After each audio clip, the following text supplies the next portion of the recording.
It is Eastertide in the year 2020, and all across the world, this is what churches look like. Empty.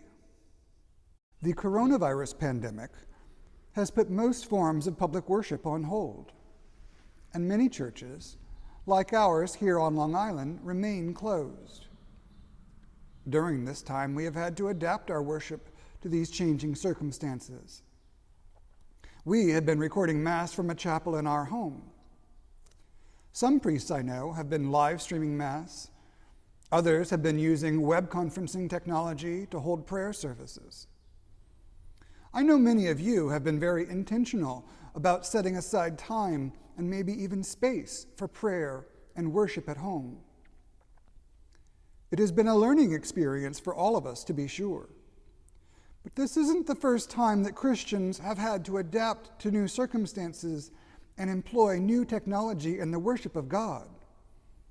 As a matter of fact, we've been doing that since the beginning. This is the Apostle Paul, or at least it's a stuffed doll that I had made of the Apostle Paul. Some of the earliest Christian writings that we have were written by Paul. And most of what we know about Paul comes from the letters that he wrote to the churches. And what a treasure trove those letters are. This is my great-grandmother's Bible. She has underlined in here her favorite scripture passage, Romans 8:28. And we know that all things work together for good to them that love God, to them who are the called according to his purpose. Her favorite passage in the entire Bible, and it comes from Paul. You may also have heard this other gem from one of Paul's letters, his letter to the Philippians. Finally, brethren, whatsoever things are true, whatsoever things are honest, whatsoever things are just, whatsoever things are pure, whatsoever things are lovely, whatsoever things are of good report, if there be any virtue, and if there be any praise, think on these things. Those things which ye have both learned and received and heard and seen in me, do, and the God of peace shall be with you. Another famous passage from Paul that you may have heard comes from his first letter to the Corinthians, chapter 13, where he says, though I speak with the tongues of men and of angels and have not charity, I am become a sounding brass or a tinkling cymbal. And though I have the gift of prophecy and understand all mysteries and all knowledge, and though I have all faith so that I could remove mountains and have not charity, I am nothing. Across the page from that famous passage, in this Bible at least, is another very important passage from Paul. And here he says, for I have received of the Lord that which also I delivered unto you, that the Lord Jesus, the same night in which he was betrayed, took bread. And when he had given thanks, he brake it and said, take, eat. This is my body, which is broken for you. This do in remembrance of me. After the same manner also he took the cup, when he had supped, saying, this cup is the New Testament in my blood. This do ye, as oft as ye drink it, in remembrance of me. For as often as ye eat this bread and drink this cup, ye do show the Lord's death till he come. This is one of the first written records we have of our Lord's Last Supper. And it's right there in a letter that Paul wrote to strengthen the faith of Christians many, many miles away. And what helped Paul's message travel the Mediterranean? A bit of Roman technology. Roads. The Romans essentially built the first World Wide Web, a series of roads that connected their empire and that allowed for the safe and efficient movement of armies, goods, ideas, and letters. It wouldn't be the last time that Christians would employ new technology to spread the message of Christ. This is the Codex Sinaiticus. It resides at the British Library in London, but spent much of its life in the library of St. Catherine's Monastery in the Sinai Peninsula. It is one of the oldest complete texts of the Bible in existence, and when it was written, sometime in the mid-300s AD, its very shape was something of a new concept. Most books in the ancient world were written on great scrolls of vellum or papyrus. One thinks of the Dead Sea Scrolls, or maybe even this little scroll here that Paul is holding. But a codex was a new concept, taking individual sheets of paper and binding them together into a square book that was more durable and easier to read than a scroll.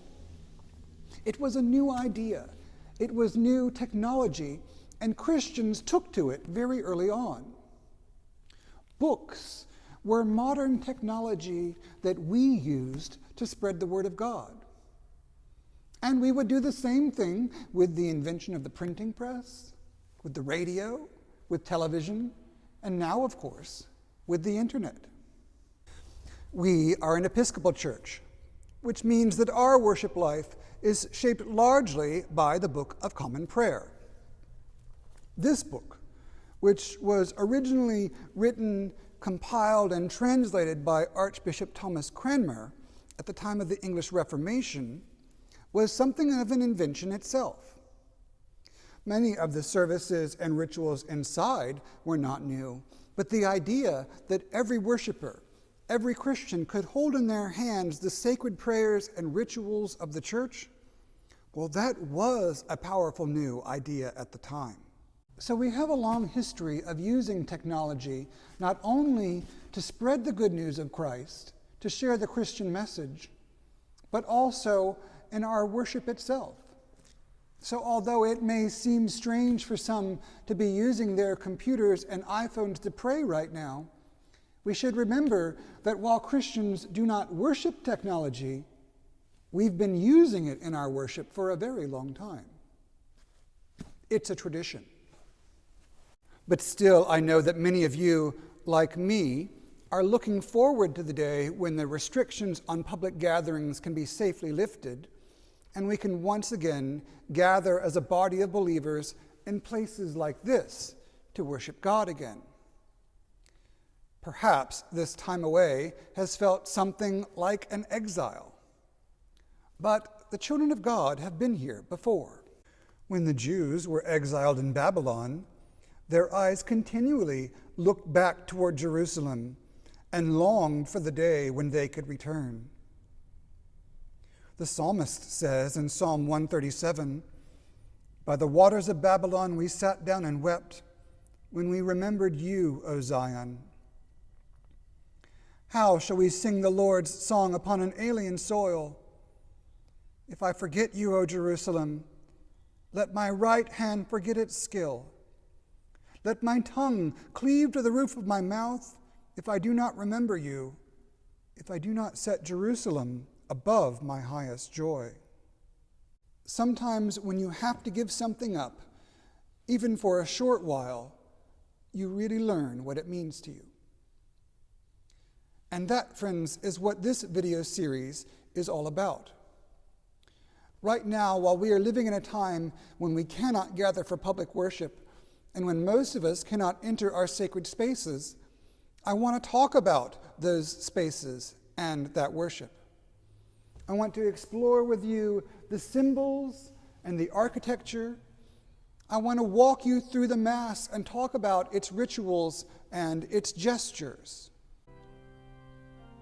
Hopefully, I can answer some questions you never even had about why we do what we do and why the liturgy looks the way that it does. I think that this time that we are all being kept apart might just be the perfect time to take a closer look at what it is that we are missing. But first, a warning or a disclaimer. There is no way that I could possibly cover the vast history of Christian worship completely, so I won't set out to. Even within the Episcopal Church, as I am sure many of you know, there are many varieties of churches with different worship styles, and different parishes have different customs and different architectural styles. I am not here to talk about the many varieties of Christian worship. I want to focus on fairly traditional Anglo-Catholic worship, and I will use this church, the Church of the Ascension and Rockville Centre, as an example. But even in here, I won't be able to talk about every symbol. There are just too many. And every parish will also have its own idiosyncrasies. But when you understand some of the fundamentals and basics of traditional Anglo-Catholic worship, it should help you find a deeper appreciation of the worship of the church, any church, when at last we can join together again. So join me over these next few weeks as we take a closer look at the worship of the church. In the first episode, let's explore the church building itself and take a closer look at the objects and images that shape the space we worship in.